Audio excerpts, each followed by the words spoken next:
A wife who can't have kids is worthless. If you don't get pregnant soon, I'll have a child with someone else. Tired of being blamed and bullied every day for our infertility, I divorced my husband. I had married the only son of a family that runs a historic hotel, only to realize they saw me as nothing more than a tool for producing children.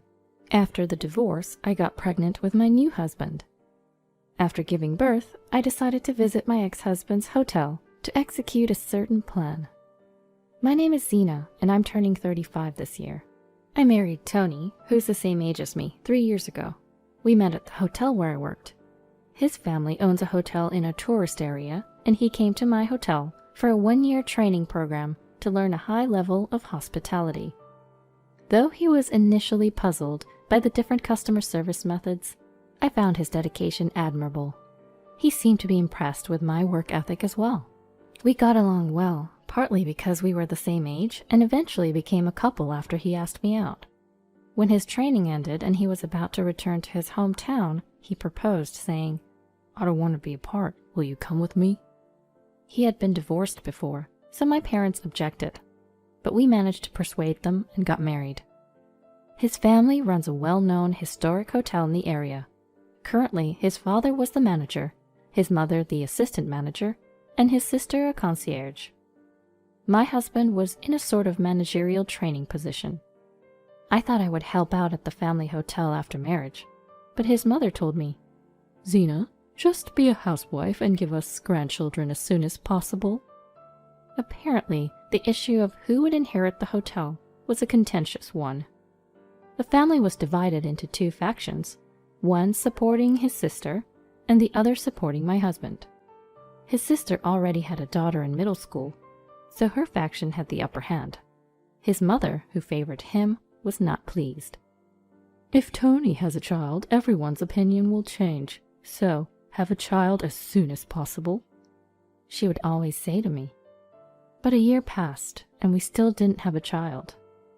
My husband, who initially said, "We're not getting any younger, so it'd be great to have a child soon," started blaming me, saying, "Hurry up, or my sister will become the heir. Why can't you get pregnant?" Of course, his mother would also berate me almost daily, saying, "Why haven't you had a child after a year? What do you think we made you a housewife for?" I was starting to resent being treated like a tool for my husband to become the heir by both him and his mother. One day his mother suggested, "Why don't you go get tested, Zena?" I had been wondering if either of us had a problem since we hadn't conceived after nearly 2 years of marriage, so I agreed. "I'll check with Tony and we'll go together," I said. She retorted, "What? You're saying Tony might have a problem? It's your fault we don't have grandchildren." I was angry at her for assuming the problem was solely mine, but I thought if it turned out I was fine, she would encourage him to get tested too. Reputation seemed to be crucial in the hotel business, as even a small rumor could affect it. "We can't have rumors that the wife of our hotel's heir is infertile," she said. So I had to go to a big hospital in the city. It was quite a distance, so even though I left in the morning, I didn't get back until after 6 o'clock. As soon as I got home, my mother-in-law called. The timing was as if she had been watching me. "So, Zena, what did the doctor say? Did they find out what's wrong?" Her tone still suggested that the problem was with me. "No, the doctor said there's no specific cause. They think it might be due to daily fatigue, poor diet, and stress." "Fatigue? Stress? What are you talking about? You're just lounging around the house all day. Maybe you should change doctors." I wanted to shout, "Your comments are causing my stress. You're the one who sent me to a far-off hospital because you're worried about rumors." But I held back, knowing she'd just blame me again. I told my husband what the doctor said, but his reaction was the same as his mother's. "Just get pregnant already." I wanted him to get checked too, so I said, "I want you to come with me next time." "Do you think I have that kind of time? And I'm more recognizable than you. Even in the next city over, there's no guarantee I won't run into a client. Do you know how much it would affect the hotel if rumors spread that my wife is infertile? You're really causing trouble." With that, he stormed off to his room. I continued going to the fertility clinic alone. He never once came with me, and whenever I asked him to get tested, he'd just yell, "There's nothing wrong with me." Yet he kept blaming me, saying, "Why aren't you pregnant yet? What's the point of going to the hospital?" His mother was the same. Then one day, as I was on my way to the clinic, I saw my husband at a cafe near the clinic. I thought I was mistaken, but it was definitely him. I was about to walk over, happy that he might be willing to go to the clinic with me, when a woman joined him. They held hands and walked off together. I followed them, and they went into a nearby hotel. I was stunned. I couldn't bring myself to go to the clinic that day, and went straight home. The image of my husband with that woman wouldn't leave my mind. In the evening, as usual, my mother-in-law called. I didn't feel like answering, but she kept calling. Finally, I picked up and she yelled, "Why aren't you answering the phone?" Before I could explain, she bombarded me with questions. "How was the hospital? What did the doctor say? Are you pregnant this time?" I didn't feel like answering any of it and just said, "I took the day off from the clinic." When I said that, she snapped. "You're infertile and you're not even going to the hospital? You're negligent. Come to our home after 10 o'clock tonight when things have settled down." The last thing I wanted was to go to her home, especially today. I didn't want to talk to her more than usual. And more than that, I didn't want to see my husband's face. But then I thought this could be an opportunity. I could tell my in-laws what I saw today, ask them to tell my husband to stop cheating, and to be more proactive about fertility treatment. But things didn't go as planned. When I went to my in-laws' place, both parents and my sister-in-law and her husband were there. "Why didn't you go to your appointment, Zena?" On my way to the clinic, I saw Tony with another woman, going into a hotel. I couldn't bring myself to go to the appointment after that. When I answered my mother-in-law's question like that, Tony sneered at me. "Finally caught on, huh? I thought you knew all along." Come to think of it, he had been going out more often for work events and parties with clients for the past 6 months. While I was lost in thought, my husband continued, "If you don't get pregnant soon, she might beat you to it." As I was left speechless, it was my mother-in-law who responded, "At this point, I don't care who gives me a grandchild. Good for you, Tony, for finding someone. Show me my grandchild soon." I couldn't believe it. Not just my mother-in-law, but my husband who agreed, and my father-in-law and sister-in-law's family who said nothing. "I want a divorce," I said quietly. Any lingering affection for my husband vanished with his last comment. Instead of trying to stop me, he mocked, "How will an infertile housewife like you survive? No one will take you." "But Tony, that's great. Your infertile wife is leaving on her own. It's a good thing you got caught cheating." My mother-in-law seemed delighted. And so I divorced my husband, Tony.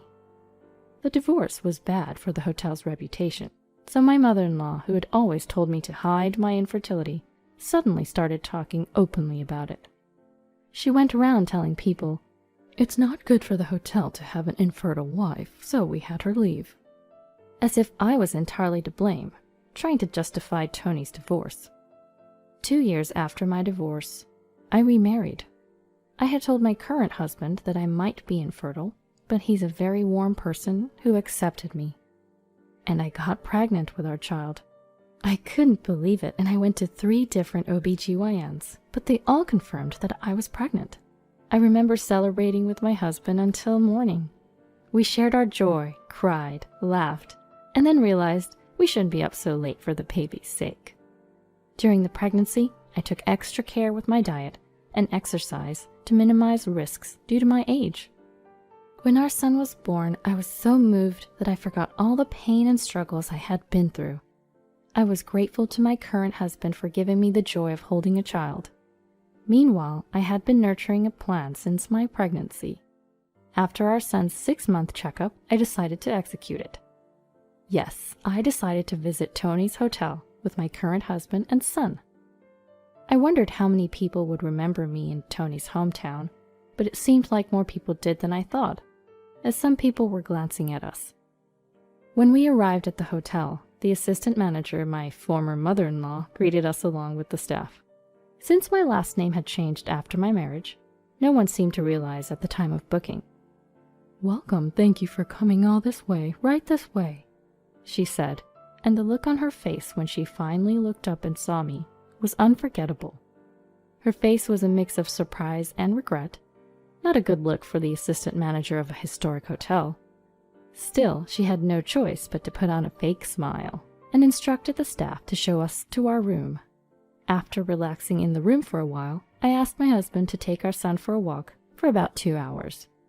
I told my kind husband that I wanted to have a serious talk with the assistant manager here, as they had helped me in the past.